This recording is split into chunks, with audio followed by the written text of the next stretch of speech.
வாழ்க வளமுடன்.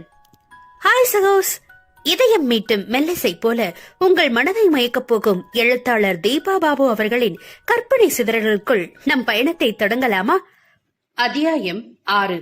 டே ஜெய் என்று தன்னை ஒழுக்கும் செண்பகத்திடம், ஒரு நிமிஷமா என மடிக்கணினியில் எதையோ தட்டிவிட்டு நிமிர்ந்தவன், சொல்லுமா என்றான்.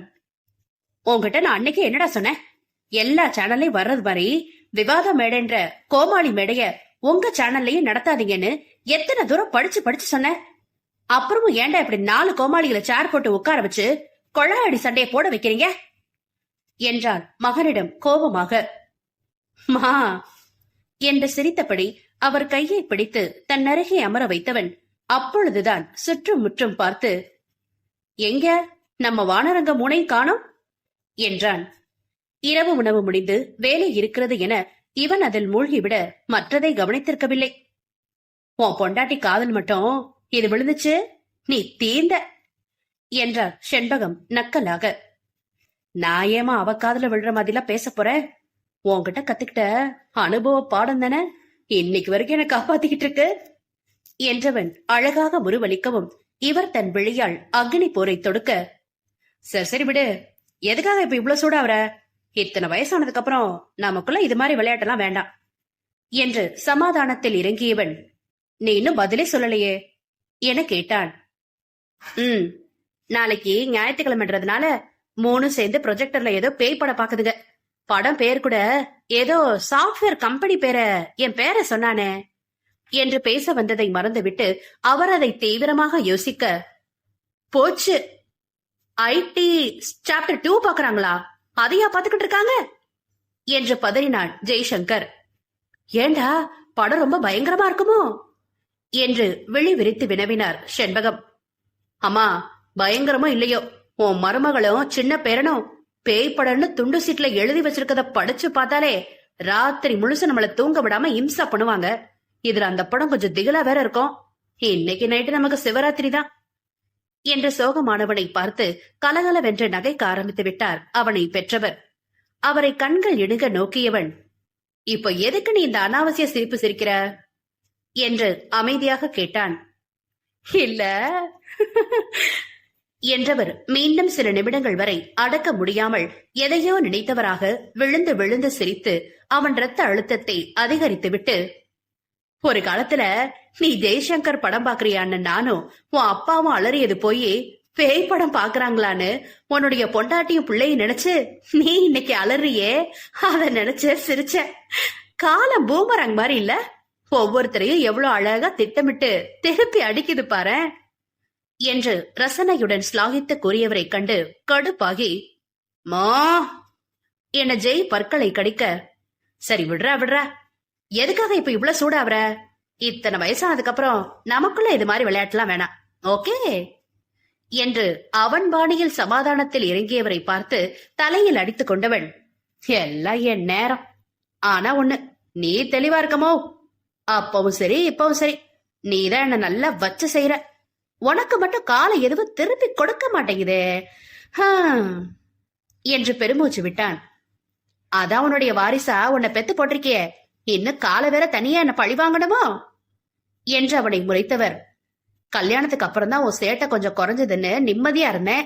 அதுக்கு அடுத்த வருஷத்திலேயே உன்னுடைய குளோனிங்கா அவனை என் கையில கொடுத்துட்டு புருஷனை பொண்டாட்டியும் ஜாலியா வேலைக்கு போறீங்க. நான் தானே அவனோட நாள் முழுதும் வீட்டுல கடந்து போராடிக்கிட்டு இருக்கேன் என மகனிடம் முகத்தை தூக்கி வைத்துக் கொண்டார். என் செல்ல மம்மி என்று அவர் நாடியை பற்றி கொஞ்சியவன், நீதானமா ஆரம்பத்துல நீ முன்ன மாதிரி இல்லடா, ரொம்பவும் வேலை வேலைன்னு அதுலயே மூழ்கி போய் வீட்டுல கலகலப்பா இல்லாம ரொம்பவும் பொறுப்பானவா மாறிட்டேன்னு புலம்பி தள்ளிக்கிட்டு இருந்த. அதான் வாசப்படி உன்னுடைய பொழுதுபோக்குக்காக ஏன் நகல வாரிசா கொடுத்துட்டேன் என்றான் விரிந்த சிரிப்புடன். நல்லா சமாளிக்கிறாடா நீ என்று அவன் கன்னத்தில் இடித்தவர், டே பேச வந்ததை விட்டுட்டு எதையோ பேசுறான் பாரு என தன் வாக்குவாதத்திற்கு தயாராக நிமிர்ந்து அமர்ந்தார் செண்பகம். அப்பாடா, எப்பயாவது உனக்கு அது புரிஞ்சுதே என்று அவன் பழைய ஜெய்யாக மாற இவருக்கு வாய்க்கொள்ளா சிரிப்புதான். சரி நீ சொல்லு, இந்த விவாத மேடை மாதிரி வீணா போன நிகழ்ச்சிகளை எதுக்காக நீங்க நடத்துறீங்க? அம்மா, இந்த நிகழ்ச்சியை திட்டமிட்டு ஆரம்பிக்கிறது என்னவோ சமுதாயத்துல நடக்கிற பிரச்சனைகள் குறித்து ஆரோக்கியமான விவாதம் அப்படிங்கிற ஒரு நல்ல எண்ணத்துலதான் எல்லா சேனல்களையும் தொடங்கினாங்க. ஆனா உன் பாஷையில சொல்லணும்னா, ஒரு நேரத்துல நடந்த குழாயடி சண்டைய பார்த்து டிஆர்பி ரேட்டிங் எகுறவும், அதுக்கப்புறம் விவாதங்கள் சுமூகமா நடந்தாலும் சேனல்களே அதுல வலுக்கட்டாயமா பிரச்சனைய திணிக்க தொடங்கிட்டாங்க. என்னத்த சொல்றது, எங்க சிஇஓ கிட்ட இந்த மாதிரி நிகழ்ச்சிய திசை திருப்ப வேணான்னு அவரோ ஜேபி மக்கள் இதற்கு பழகிவிட்டார்கள், நாம் எதுவும் மாற்ற வேண்டாம், ஒரு சில விஷயங்களாவது நாம் உலகத்தோடு ஏந்து நடக்க வேணும் அப்படின்னு சொல்றாரு. என்னவோ செஞ்சுக்கட்டும்னு நானும் அதுக்கப்புறம் விட்டுட்டேன். யோசனையாக கொட்டியவரிடம், என்ன திடீர்னு மறுபடியும் அந்த நிகழ்ச்சிக்காக சண்டைக்கு வர்றியா என்று கேட்டான் ஜெய். போடா, அதுல கலந்துக்கிறவங்க என்னடா கொஞ்சம் கூட எதையுமே யோசிக்காம எடுத்தோ கவுத்தோன்னு பேசுறாங்க.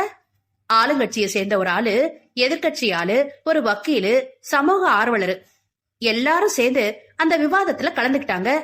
4 பேருமே அவங்கவங்க பொறுப்பை உணர்ந்து சரியா பேச வேணாமா? சமீப காலமா பெண்களை துன்புறுத்தி கொல்றவங்களை கடத்திட்டு போய் அவங்களுக்கு தண்டனை கொடுத்து திரும்பவும் திருப்பி அனுப்பி வைக்கிறதே ஒரு கும்பல், அவங்கள பத்தி தான் இன்னைக்கு விவாதமே. தெரியும். அதுல அந்த ஆளுங்கட்சி சொல்லுது, குற்றவாளிகளுக்கு தண்டனை கொடுக்கதான நீதித்துறையோ காவல்துறையோ இருக்கு. அப்புறம் இப்படி ஆளாளுக்கு சட்டத்தை மதிக்காம கிளம்புனா நாட்டுல சட்டம் ஒழுங்கு சீர்கட்டிடாதாங்குது. அதுக்கு அந்த வக்கீலும் ஆமா சாமி போட்டு ஜால்ரா பேசுது. ஓஹோ, இந்த பக்கம் எதிர்கட்சியும் சமூகமும் ஒண்ணு சேர்ந்துகிட்டு என்ன சொல்லுது தெரியுமா என்று செண்பகம் கேள்வி எழுப்பவும் அவருடைய வார்த்தை ஜாலங்களை கேட்டு ஜெய்க்கு சிரிப்பு பொங்கியது. என்னடா சிரிப்பு என்று அவர் முறைக்க, ஒண்ணுல சொல்லு என முகத்தை அமைதியாக வைத்துக் கொண்டான். குற்றவாளிக்கு தகுந்த முறையில தண்டனை பெற்று தருவதுல அரசாங்கமும் நீதித்துறையும் சரியா செயல்படாததாலதான் இப்படிப்பட்ட தீவிரவாத கூட்டம் நாட்டுல உருவாகுது. இதுக்கு உங்களுடைய ஆட்சிதான் சரியில்லைன்னெல்லாம் அரசியல் பேரை சொல்லி மாறி மாறி தாக்கிக்கிறாங்களே தவிர சரியான முறையில விவாதிக்க மாட்டேங்கிறாங்களே. யோசிச்சு பாரு, இங்க இவங்க எதை பேசணும்? சட்டத்தோட ஓட்டைகளை பயன்படுத்தி குற்றவாளிகள் தப்பிக்காதவாறு அரசியலமைப்பு சட்டங்களை கடுமையாக்கி நடக்கிற குற்றங்களையும் இனி தடுக்கணும். அப்பதான் இத மாதிரி தடியெடுத்தவெல்லாம் தண்டல்காரன்ற புல்லுருவிகள் நாட்டுல உருவாக மாட்டாங்க அப்படின்னு தீர்க்கமான தீர்வை சொல்லாம சும்மா தேவையில்லாம வளவளா கழக்குளான்னு எதையோ சம்மந்தம் இல்லாம பூசி மொழிகி பேசி பேசி விவாதத்தையே ஒண்ணுமே இல்லாம செய்யறாங்க என்றார் சலிப்பாக. என ஏளனமாக உதட்டை வளைத்த ஜெய், ஒரு ஸ்கூல் டீச்சர்மா, நீயே இவ்வளவு யோசிக்கும் போது சட்டத்தையும் அரசியலையும் கரைச்சு குடிச்சு பதவியில் அமர்ந்திருக்கவங்க யோசிக்க மாட்டாங்களா? எல்லாம் கீழ்த்தரமான அரசியல்மா. எல்லா பிரச்சனைகளும் தீர்வுகளும் அவங்க கையில தான் இருக்கு. அவங்களுக்கு அது நல்லாவே தெரியுமா? சும்மா மக்கள் முன்னாடி தெரியாதவங்க போல போலி வேஷம் போட்டுக்கிட்டு நாடகம் ஆடுவாங்க என்றான் வெறுப்போடு. இனி என்ன தாண்டா நடக்கும்? என்ன நடக்கும்? ஒன்னு அந்த கும்பலை கண்டுபிடிச்சு தண்டிக்கிறேன்னு சீன் போட்டு கொஞ்ச நாள் ஓட்டிட்டு திடீர்னு ஒரு நாள் அவங்க எங்காவது பெரிய இடத்துல கை வைக்கும் போது போலி என்கவுண்டர் நாடகம் ஆடி அவங்கள கொல்லுவாங்க. இல்லனா தங்களுக்கு சாதகமான வேலைகள்ல அவங்கள மிரட்டி ஈடுபடுத்தவும் செய்யலாம்.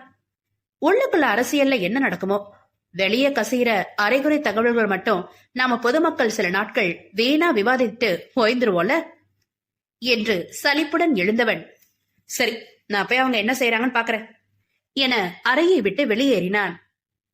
மகன் சொல்வது உண்மைதானே என்று செண்பகத்தின் முகமும் சோகமானது. ஹே பரசு, எப்படி இருக்க என்று அக்காவின் உற்சாக குரலில் ஆச்சரியமாக விழித்த பிரசன்னா, நான் நல்லா இருக்கேன், நீ எப்படி இருக்க என்றான் கண்கள் கலங்க. எத்தனை நாட்கள் ஆகிவிட்டது இவள் என்னை இப்படி கேவலமாக பெயரை சுருக்கி அழைத்தது. ஒரு காலத்தில் இப்படியெல்லாம் என் பெயரை சுருக்காதே என்று எத்தனை சண்டை போட்டிருப்பேன். ஆனால் அவள் கோபத்தில் அனைவரை விட்டு ஒதுங்கி இருக்கும் நேரம் மறுபடியும் என்னை அப்படி அழைக்க மாட்டாளா என எத்தனை நாட்கள் ஏங்கி இருப்பேன். டே, லைன்ல இருக்கியா? இருக்க. இன்னைக்கு அக்காவோட குரல்ல ஏதோ உற்சாகம் தெரியுதே, என்ன விஷயமா இருக்குன்னு யோசிச்சு ரொம்பவும் மண்டைய குடைஞ்சேன், ஒண்ணு கண்டுபிடிக்க முடியல. அதனால நீயே விஷயத்த சொல்லிடு என்றான் பிரசன்னா சிரிப்போடு. தம்பியின் பேச்சை கேட்டு கலகலவென்று நகைத்த மிருடாவும், சொல்ற என உடனே சொல்லாமல் மெல்ல குறும்புடன் இழுத்து விட்டு, என்ன சீனியர் ரைட்டரா எங்க சேனல்ல ப்ரமோட் செஞ்சிருக்காங்க என்றாள் மென்னகையுடன். ஹே அக்கா, congrats, so happy for you என்று குதூகலித்தான் சின்னவன். தெரியும், அதனாலதான் உனக்கு ஃபர்ஸ்ட் பண்றேன். சட்டென்று அவன் சந்தோஷம் வடிய, அம்மா அப்பாட்ட சொல்லலையா என்றான் மெதுவாக. சிறிது நேரம் மௌனம் காத்துவிட்டு, காலையில அப்பா கிட்ட சொல்லிக்கலாம் என்றாள் சுலபமாக. அதில் வருந்தியவள், அக்கா எங்க பரிசு பிளீஸ், என் மூட ஸ்பாயில் பண்ணாத என்றாள் அவள் ஏக்கமாக. உடனே தன்னை சுதாரித்தவன், அப்புறம் உன்னுடைய வேலையெல்லாம் பார்த்ததும் எந்த நம்பிக்கையில உனக்கு இந்த பதவி உயர்வை கொடுத்தாங்க? கொஞ்சம் கூட அவங்க கம்பெனி வளர்ச்சிக்கு அவங்களுக்கு அக்கறையே இல்ல போல இருக்கே என்று தமக்கையிடம் கேலையில் இறங்க, டாய், வெளிநாட்டுக்கார கோவி கூப்பிட்டு உன்னை வேலையில எடுத்துக்கிட்டு திமிர்ல பேசுறியா நீ என பதிலுக்கு வரைந்து கட்டிக்கொண்டு தம்பியிடம் சண்டையில் இறங்கினாள் மிருணாளினி. சற்று நேரம் அவளோடு சந்தோஷமாக கலகலத்துவிட்டு இணைப்பை துண்டித்த பிரசன்னா மனது கேட்காமல் தாய் தந்தையரை அழைத்து விஷயத்தை சொல்லிவிட்டான். உடனே தன்னிடம் இன்னும் ஒதுக்கம் காண்பிக்கும் மகளை எண்ணி துளசி ஒரு மூச்சு அழ ஆரம்பிக்கவும் அவரை அதட்டி உருட்டி, இன்னும் கொஞ்ச நாட்கள் பொறுத்துக் கொள்ளுங்கள், எல்லாம் மாறும் என சமாதானம் செய்தான். அவனுடைய உறுதி கண்டு ஆவலுடன் எப்படி என்று கேள்வி எழுப்பியவர்களிடம், அதெல்லாம் அப்படித்தான், என்னிடம் எதுவும் கேட்காதீர்கள், நான் நேரில் ஊருக்கு வரும் பொழுது எல்லாம் பேசிக்கொள்ளலாம் என முடித்து விட்டான். நட்புகள் எல்லாரும் நம்ம சேனலை மறக்காம சப்ஸ்கிரைப் பண்ணுங்க, கதையை கேளுங்க, லைக் பண்ணுங்க, கமெண்ட் பண்ணுங்க, பிடிச்சவங்க ஷேர் பண்ணுங்க. நன்றி.